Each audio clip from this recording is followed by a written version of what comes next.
What's up, y'all? My name is JR, and for those of you who don't already know, I'm a huge movie and TV nerd. If you're new here, I appreciate you taking the time to check out my channel. I hope you'll consider sticking around and joining the film community I'm trying to build here on YouTube. So in today's video, I'm going to be giving my reaction and review of Marvel's latest entry into the MCU, Captain America: Brave New World.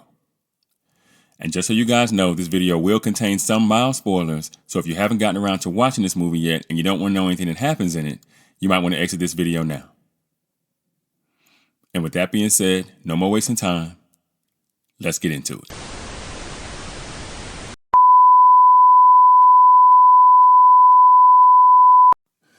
Captain America: Brave New World is an American superhero film based on the Marvel Comics featuring the character Sam Wilson, aka Captain America. Produced by Marvel Studios and distributed by Walt Disney Studio Motion Pictures, it is the fourth installment of the Captain America film series, a continuation of the television miniseries The Falcon and the Winter Soldier from 2021, and the 35th film in the Marvel Cinematic Universe, otherwise known as the MCU.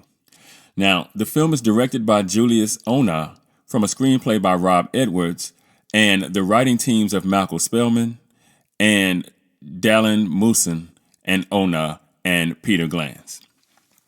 The movie stars Anthony Mackie as Sam Wilson, aka Captain America, alongside Danny Ramirez, Shira Haas, Carl Lumbly, Zosha Roquemore, Johannes Hakur Johansson, Giancarlo Esposito, Liv Tyler, Tim Blake Nelson, and Harrison Ford.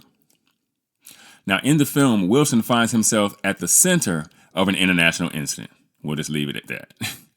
Now, Captain America: Civil War in 2016 ended the Captain America trilogy starring Chris Evans as Steve Rogers, and Wilson became the new Captain America in The Falcon and the Winter Soldier, which soon followed. Now, series writers Spellman and Moosen were writing a new Captain America film by April of 2021. Mackie signed on in August, Onah joined in July of 2022, and the title Captain America: New World Order was announced later that month. Now, additional cast members joined later in 2022.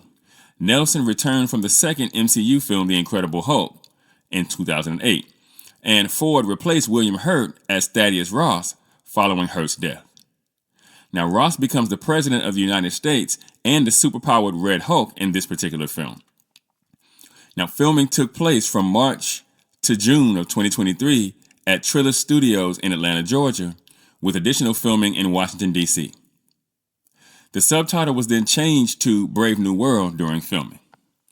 Now, Matthew Orton joined in December of 2023 to write for reshoots, which took place between May and November of 2024. And the involvement of Edwards and Glantz was revealed in December of the same year. Now, Captain America: Brave New World premiered on February 11th, 2025 at the TCL Chinese Theater in Los Angeles, California, and was released in the United States on February 14th as part of Phase 5 of the MCU. And so far, the movie has received mixed reviews from critics. Now, at the time of the making of this particular video, the movie has a 52% on Rotten Tomatoes based on 187 critic reviews, with its popcorn meter currently sitting at 79% based on over 1,000 verified ratings. It has a Metascore of 43 on Metacritic based on 48 critic reviews, with a user score of just 3.2 based on 27 user ratings. And finally, it has a 5.9 out of 10 on IMDb with almost 10,000 ratings. So look, this movie on its face was always going to be a bit shaky because the Marvel fandom is split on Anthony Mackie's Falcon taking up the mantle of Chris Evans' Captain America. And then there was a rather lukewarm response to Falcon and the Winter Soldier, which happened right after Chris Evans left the MCU. Then we lost William Hurt back in 2022, so he had to be replaced by Harrison Ford as Thaddeus Thunderbolt Ross. But there have been a myriad of actors who have played that role over the years, so that was something I think we could all live with. But then there were rumors of rewrites and reshoots, and that's when I knew this film might be in trouble. But then when Anthony Mackie put his foot in his mouth during an interview, when he was asked what Captain America means to him, and this was the reason why, I've always said that race swapping characters is typically a bad idea. because you're expecting a thing that means one thing to one person to mean the same thing to another. And, it kind of makes me wonder if Mackie had been, the new Black Panther, if he would have had as much trouble finding the words to explain the honor and the privilege it was to take on the character. Not wanting to get too deep in the weeds on that. That's just a little food for thought. Despite all that, I want to make it clear, I decided to go see the movie because ultimately I like Anthony Mackie as an actor and I wanted to support him, even though I'll admit I wasn't exactly expecting a hit here. Now, the movie was your typical paint-by-number superhero flick, which was to be expected, with the primary plot revolving around a fragile peace being established between the United States and Japan.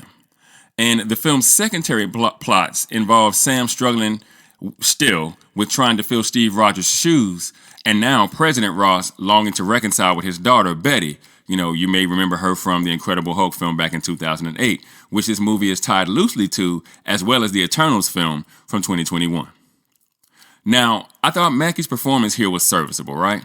I think he's a great actor, and I think he did well performing the action required for this particular role. He came in with that same swag he always has, but the real question is Mackie a star? Or better put, can he carry a $180 million superhero movie? And I'll go ahead and answer that question for you. Though I like the guy, the answer is no. Now, the writing here was rather pedestrian, featuring the typical plot progression that the Disney Marvel films have become known for, with the good news being that the film was about 20 minutes shorter than these movies typically are. And I actually think the runtime was part of the movie's saving grace because it was certainly starting to get a little bogged down heading into Act 3. Now, the film has dialogue that's equally ordinary, but I think that's okay because these films aren't really about the talking. They never are. They're about that action, boss, right? And speaking of the action, I found it to be serviceable, all things considered. But with Sam having refused the super serum, it was difficult to justify some of the things that takes place in it. With Sam being able to handle fighting several opponents at a time, even though he has gear that has been enhanced by the Wakandans. Now, we do get an introduction to a pretty interesting Hulk villain in this one, which was a bit of a bright spot. And it always is interesting to see who the new villains are going to be in these movies. But the moment that the film seemed to wholly depend on was the appearance of Red Hulk, which, all things considered, I'll admit was pretty much worth the wait. I enjoyed that part of the movie. Now, overall, I give this movie a 55%. Or 5.5 if you're thinking IMDb score. Now look, this film has a lot of problems. Most of them not of its own making. First among them, no matter how hard the writers may try, Sam is not Steve Rogers. He just isn't. And I know that Falcon was Captain America briefly in the comics, but this isn't a comic book. And as these films go, there can only be one Cap. I'm sorry to be the deliverer of the bad news. Another problem that the film has, and it's kind of a big one, is that the writers are trying to keep this Marvel torch burning here by adding, yet another entry to what is becoming a really, really vast story with essentially no ending, right? And I think that people are starting to get a bit marveled out, especially since the Varsity Squad has pretty much moved on at this point, leaving us with lots of characters that we simply care less about, right? And that's why you're starting to see Marvel try to go back to Chris Evans, trying to go back to Robert Downey Jr., trying to go back to some of these bigger stars who kind of made the MCU what it was in the early days. But I don't know if you can at this point. I think that genie might be out of the bottle. And when you add to all that the fact that Mackie put his foot in his mouth during his interview, this film just could not make up for all that was stacked against it. There's been boycotts and, people saying they're not going to go see the movie and stuff like that. And so, you just get what you get with all that, right? And that makes me worry about the movie's box office future.